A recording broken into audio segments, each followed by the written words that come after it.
نحمده ونستعينه ونستغفره ونعوذ بالله من شرور أنفسنا وسيئات أعمالنا من يهده الله فلا مضل له ومن يضلل فلا هادي له أشهد أن لا إله إلا الله وحده لا شريك له وأشهد أن محمدا عبده ورسوله لا نبي بعده يا أيها الذين آمنوا اتقوا الله حق تقاته ولا تموتن إلا وأنتم مسلمون يا أيها الناس اتقوا ربكم الذي خلقكم من نفس واحدة وخلق منها زوجها وبث منهما رجالا كثيرا ونساء واتقوا الله الذي تساءلون به والأرحام إن الله كان عليكم رقيبا يا أيها الذين آمنوا اتقوا الله وقولوا قولا سديدا يصلح لكم أعمالكم ويغفر لكم ذنوبكم ومن يطع الله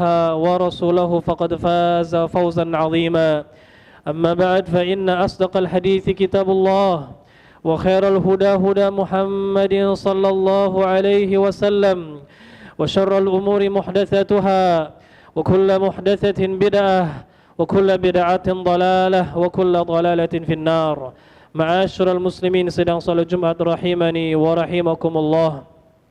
Alhamdulillah, pertama-tama marilah kita bersyukur kepada Allah Subhanahu wa taala yang telah melimpahkan segala nikmat dan karunia kepada kita, mulai dari nikmat Islam, kemudian iman, kemudian nikmat sunnah dan juga nikmat kesehatan dan kesempatan, sehingga kita dapat melaksanakan setiap kewajiban yang Allah Subhanahu wa taala bebankan kepada kita, di antaranya salat Jumat secara berjamaah.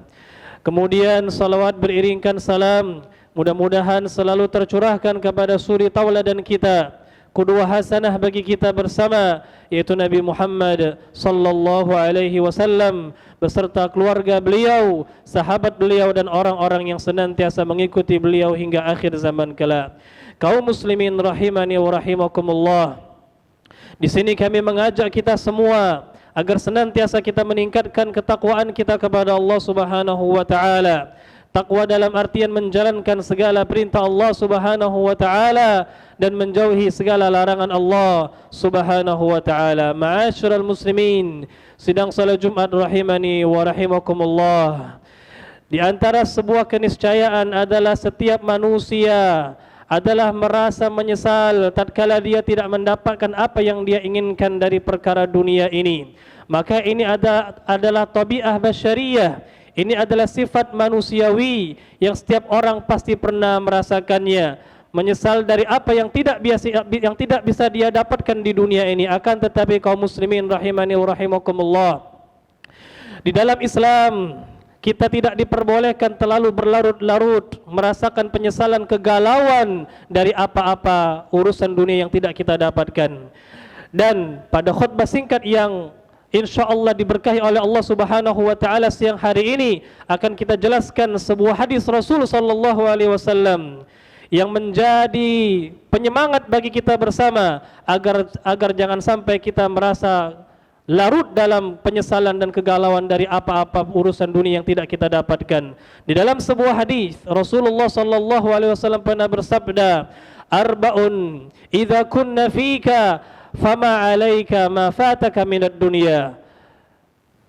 Rasulullah sallallahu alaihi wasallam menjelaskan dalam hadis yang mulia ini, beliau mengatakan arba'un, ada 4 perkara, idza kunna fika, kalau seandainya 4 perkara ini ada pada dirimu, fama alaika ma fataka minad dunya, maka tidak akan memudaratkanmu, tidak akan membahayakanmu apa-apa dari urusan dunia yang tidak engkau dapatkan, yang tidak bisa engkau capai dan engkau gapai. Ada 4 perkara wahai kaum muslimin, dan mudah-mudahan kita termasuk orang yang bisa mengumpulkan 4 perkara ini dalam diri kita, sehingga tidak akan membahayakan kita urusan-urusan dunia yang tidak kita dapatkan. Kaum muslimin rahimani wa rahimakumullah. Apa 4 perkara tersebut? Yang pertama, Rasulullah mengatakan hifdzu amanah. Yang pertama adalah menjaga amanah. Orang-orang yang menjaga amanah, baik amanah yang sifatnya harus kita tunaikan kepada Allah Subhanahu wa taala yang berupa syariat Islam. Kita salat untuk menunaikan amanah kepada Allah, kita berpuasa untuk menunaikan amanah kepada Allah, kita melaksanakan ibadah haji, kita membayar zakat harta kita, semuanya untuk menjalankan amanah yang Allah Subhanahu wa taala bebankan kepada kita, atau amanah yang sifatnya kita tunaikan kepada sama manusia. Yang mana amanah atau menunaikan amanah adalah sebuah kewajiban, menjaga amanah adalah sebuah kewajiban. Allah Subhanahu wa taala berfirman, "Innallaha ya'murukum an tu'addul amanati ila ahliha." Sesungguhnya Allah Subhanahu wa taala memerintahkan kalian untuk menunaikan amanah kepada orang-orang yang berhak menerimanya. Maka kaum muslimin rahimani wa rahimakumullah, dengan menjaga amanah kepada Allah dan amanah kepada sama manusia, insya Allah tidak akan membahayakan kita. Apa-apa yang tidak kita dapatkan dari urusan dunia ini, ketahuilah wahai kaum muslimin, dunia ini adalah sebuah yang sangat hina, dunia ini adalah sebuah yang sangat murah di sisi Allah Subhanahu wa taala. Maka poin pertama yang harus kita lakukan adalah menjaga amanah, menunaikan amanah sebagaimana mestinya. Rasulullah sallallahu alaihi wasallam juga pernah mengatakan, "Adil amanah ila man i'tamanaka." Tunaikanlah amanah kepada orang yang memberikannya kepadamu.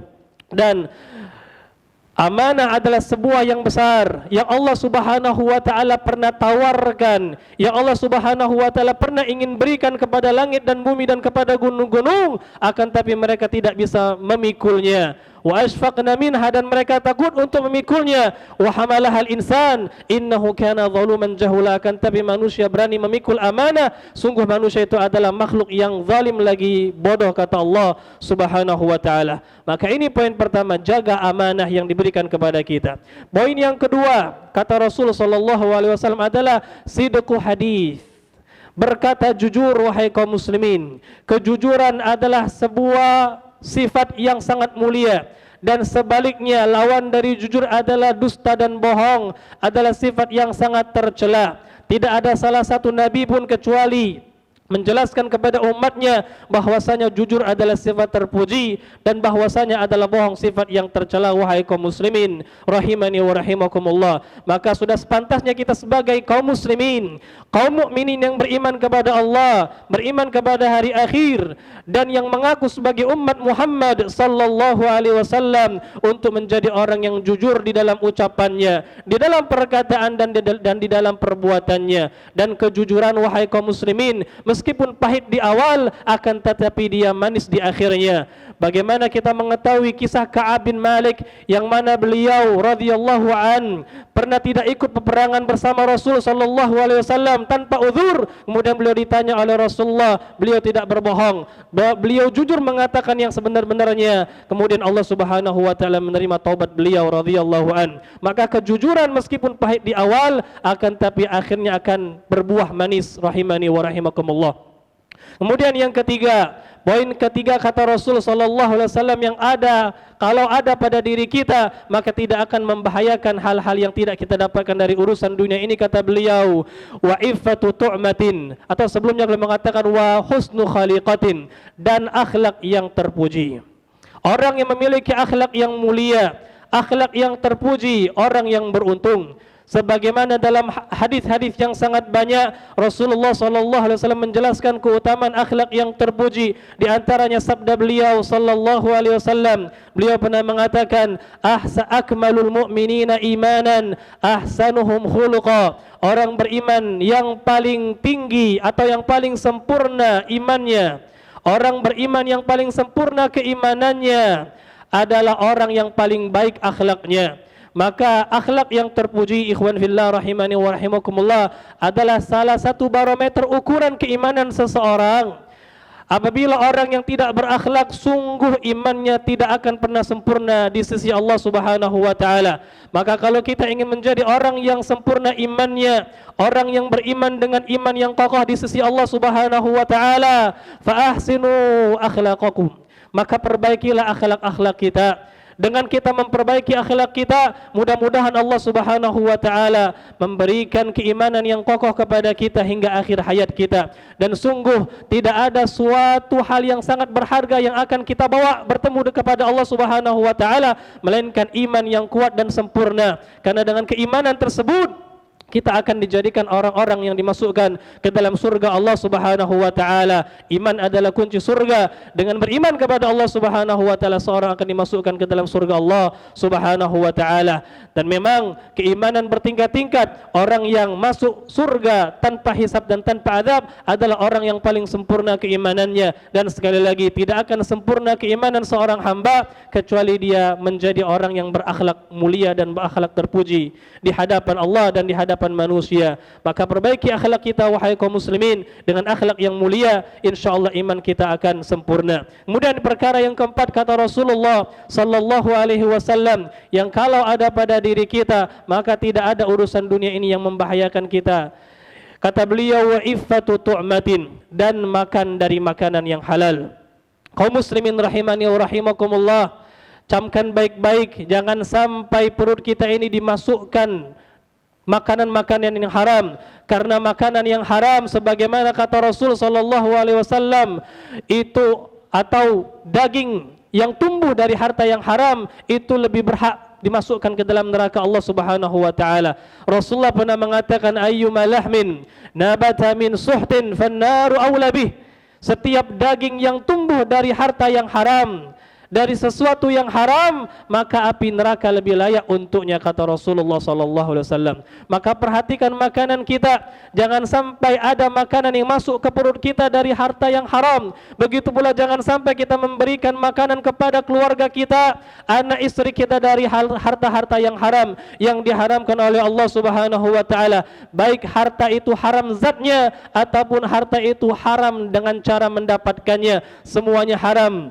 Berdasarkan dalil-dalil yang ada dalam Quran dan Sunnah, maka hendaklah kita perhatikan apa saja harta-harta yang haram hendaklah kita jauhi. Baik harta haram secara zatnya seperti khamar, seperti daging babi, ataupun hal-hal yang lainnya, atau harta haram yang haram karena cara mendapatkannya, seperti harta yang didapatkan dengan cara mencuri, dengan harta riba, ataupun harta-harta haram lainnya. Mudah-mudahan kita termasuk orang yang bisa mengamalkan 4 perkara ini: menjaga amanah, berkata jujur, kemudian berakhlak yang mulia, terakhir memakan makanan dari jalan yang halal yang memang Allah Subhanahu wa taala halalkan. Aqulu qauli hadza wa astaghfirullah li wa lakum wa lisairil muslimina min kulli dzamb fastaghfiruhu innahu huwal ghafurur rahim.